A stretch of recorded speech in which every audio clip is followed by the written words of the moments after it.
China کے شہر Wuhan میں کرونا وائرس پھیل چکا ہے، جس وائرس کی افزائش چمگادڑ میں ہوئی ہے، اور بتایا جا رہا ہے کہ دیگر جانور جن میں چمگادڑ، لومڑی، بھیڑیا، مگرمچھ، چوہا،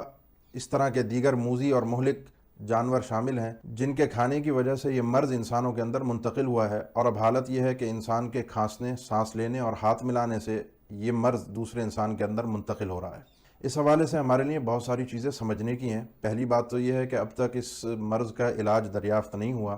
اور اب تک صرف احتیاطی تدابیر ہیں، اور یہ احتیاطی تدابیر بھی اللہ کے نبی صلی اللہ علیہ وسلم نے 1400 سال پہلے ہمیں ذکر فرما دی تھیں، جس میں آپ نے فرمایا تھا کہ فر من المجذوم فرارک من الاسد، کہ جو جذام کا مریض ہے اس سے ایسے ہی بھاگو جیسے شیر سے ڈر کے بھاگتے ہو۔ لا یورد ممرض علی مصحن، کہ جو بیمار جانور ہیں ان کو صحیح جانوروں کے ساتھ نہ رکھا جائے۔ جس شہر میں تمہیں پتہ چلے کہ وہاں طاعون ہے وہاں نہ جاؤ، اور جہاں پر تم موجود ہو کہ طاعون کی وبا پھیل چکی ہے اس شہر سے باہر نہ نکلو۔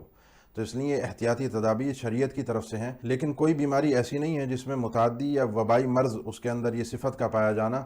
اپنی طرف سے ہو، یہ تاثیر اس کی اپنی ہو، بلکہ اللہ تعالیٰ کی خلقت کی طرف سے ہے، اور جس موقع پر اللہ تعالیٰ جس شخص کے لیے چاہتا ہے اس میں مرض منتقل ہوتا ہے، جس جگہ چاہتا ہے وہاں منتقل نہیں ہوتا۔ اور اس مفہوم کو اللہ کے نبی صلی اللہ علیہ وسلم نے صحیح بخاری اور مسلم کی حدیث میں بیان فرمایا، لا عدویٰ، کہ کوئی بیماری خود سے متعدی نہیں ہے۔ اب کچھ چیزیں اور ہمارے اس حوالے سے سمجھنے کی ہیں جن کا تعلق ہے اللہ تعالیٰ کی ربوبیت اور الوہیت کے ساتھ، کہ وہ ہمارا مالک ہے، وہ با اختیار ہے، وہی عبادت کے لائق ہے۔ قرآن مجید میں اللہ تعالیٰ نے بیان فرمایا کہ یسألونک ماذا احل لہم، یہ لوگ آپ سے پوچھتے ہیں کہ کون سی چیز ان لوگوں کے کھانے پینے کے لیے حلال ہے۔ اللہ کے نبی بیان فرمائیے احل لکم الطیبات، تمہارے لیے پاکیزہ چیزیں حلال کر دی گئی ہیں۔ اب یہ پاکیزہ کا ضابطہ کیا ہے؟ کون سی چیز پاک ہے، حلال ہے، ہمارے استعمال کے لیے درست ہے، اور کون سی چیز حرام ہے، اس چیز کا تعین میں اپنی عقل اور فطرت کے ذریعے سے نہیں کر سکتا۔ وَيُحِلُّ لَهُمُ الطَّيِّبَاتِ وَيُحَرِّمُ عَلَيْهِمُ الْخَبَائِثَ، اللہ کے نبی صلی اللہ علیہ وسلم کی تو ذمہ داری اللہ تعالیٰ نے بیان فرمائی کہ آپ اللہ کے حکم سے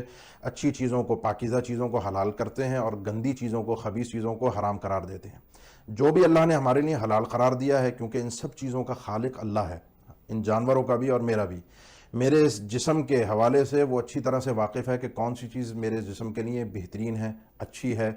سود مند ہے، وہ اللہ تعالیٰ نے میرے لیے حلال کی ہے۔ جو چیز میرے جسم کے لیے نقصان دہ ہے، اس کی خلقت میں اپنے فوائد ہیں، یہ جانور عبث نہیں ہیں، فضول نہیں ہیں، لیکن یہ میرے لیے نقصان دہ ہیں، اللہ تعالیٰ نے انہیں میرے لیے حرام قرار دیا ہے۔ یہ مضمون آپ کو قرآن مجید کے 6 سپارے میں سورہ مائدہ کے اندر تفصیل سے ملے گا۔ وہ صورت ہی انسان کے جسمانی حفاظت کے اصول اور ضابطوں کے حوالے سے ہے، کہ کس طریقے سے ہم نے اپنے جسم کی حفاظت کرنی ہے، کس طریقے سے ہم نے ایسی چیزوں کا استعمال نہیں کرنا، کون سی چیز، کون سے جانور ہمارے لیے حرام ہیں، کون سے جانور حلال ہیں، اور حلال بھی ہیں تو کس طریقے سے حلال ہوں گے، کس طریقے سے انہیں ذبح کیا جائے گا۔ بسم اللہ کے حوالے سے یہ تک ذکر فرمایا کہ جس جانور پر نہ پڑی جائے وہ حلال نہیں ہے، کیونکہ ان چیزوں کی اپنی ایک تاثیر ہے، یہ چیزیں ہمارے وجود میں ایک اثر رکھتی ہیں، یہ حکمتیں ہیں اللہ تعالیٰ کی اس کے پیچھے، وہ ان چیزوں کا، سب چیزوں کا خالق ہے۔ جب یہ حکمتیں ہیں تو یہ چیزیں ہمیں بتاتی ہیں کہ اللہ تعالیٰ ہمارا، ہم سے زیادہ خیال رکھنے والا ہے، اسے ہمارے حوالے سے ایک ایک چیز کا علم ہے۔ اب ان چیزوں کی تعین کے حوالے سے اگر ہم یہ ضابطہ طے کر دیں کہ جو قرآن نے حلال کیا ہے وہی حلال ہے، اللہ کے نبی صلی اللہ علیہ وسلم کی حلال یا حرام کردہ چیزیں ہمیں قبول نہیں ہیں، احادیث ایک روایات ہیں، راویوں کی باتیں ہیں، تو پھر گدھا بھی، کتا بھی، اور بھی دیگر موذی اور بھیڑیے قسم کے جانور، یہ سب حرام ہمارے لیے قرآن مجید سے نہیں ہو سکتے۔ اللہ کے نبی صلی اللہ علیہ وسلم نے گدھے کو حرام کیا، کتے کو حرام کیا، آپ نے فرمایا کہ وہ جانور جو ذی ناب من السباع ہیں، جن کی کچلیاں ہیں، وہ درندے جانور، وہ ہمارے لیے حرام ہیں، ہم ان کو استعمال نہ کریں، کیونکہ ان کے کھانے سے ہمارے اندر بھی یہ صفات پیدا ہوں گی، وہ نقصان دہ ہمارے جسم کے لیے۔ تو لہذا اپنی عقل اور فطرت کے ذریعے سے ہم حلال اور حرام کا تعین نہیں کر سکتے۔ نہیں تو چائنا کی مثال آپ کے سامنے ہے، ان لوگوں کی فطرت، اس چیز کو انہوں نے قبول کیا، ایسے جانوروں کو کھایا اور استعمال کیا، نتیجہ آج آپ کے سامنے ہے کہ یہ ایسے موذی اور مہلک امراض میں مبتلا ہو چکے ہیں کہ وہ مرض ایسا آج دنیا میں پھیل رہا ہے کہ ساری دنیا اس سے پناہ مانگ رہی ہے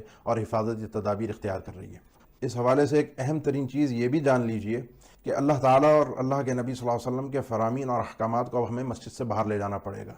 ہم وہ سیکولر طبقہ نہیں ہے کہ جو عبادت، دین کو مسجد کی حد تک محدود رکھتے ہیں، بلکہ ہمارے نزدیک ہماری خوشی ہو، غمی ہو، کاروبار ہو، گھر بار ہو، ہمارے تعلقات ہوں، ہم ہر چیز میں اللہ اور اس کے رسول کے احکامات کے محتاج ہیں، کیونکہ اللہ ہی جانتا ہے کہ ہمارے لیے کون سا انداز اور کون سا طریقہ بہتر ہے۔ اگر یہی انداز ہم اختیار کریں کہ دین مسجد کی حد تک رہے، باقی میری سیاست، میرا کاروبار، میرا انداز زندگی میرے طریقے کے مطابق چلے، تو پھر نتیجہ یہ آپ کے سامنے ہے۔ آخری پیغام جو امت مسلمہ کے لیے ہیں، مظلوم امت کے لیے ہیں، کہ جہاں جہاں ظلم ہوتا ہے ہم کچھ کر سکتے ہیں تو کریں، نہیں تو پھر آخر میں اللہ مظلوموں کی طرف سے انتقام لینے والا ہے۔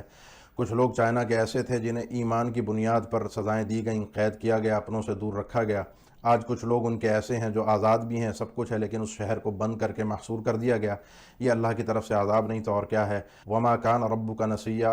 اے اللہ کے نبی آپ کا رب بھولنے والا نہیں ہے۔ یہ بہت ساری عبرتیں اور سمجھنے کی چیزیں ہیں، صرف اس ایک چھوٹے سے وائرس کے ذریعے سے، ایک بیماری کے ذریعے سے، جو ہماری زندگی کو بدلنے کے لیے، اللہ کی طرف پلٹنے کے لیے کافی ہے۔ السلام علیکم ورحمۃ اللہ وبرکاتہ۔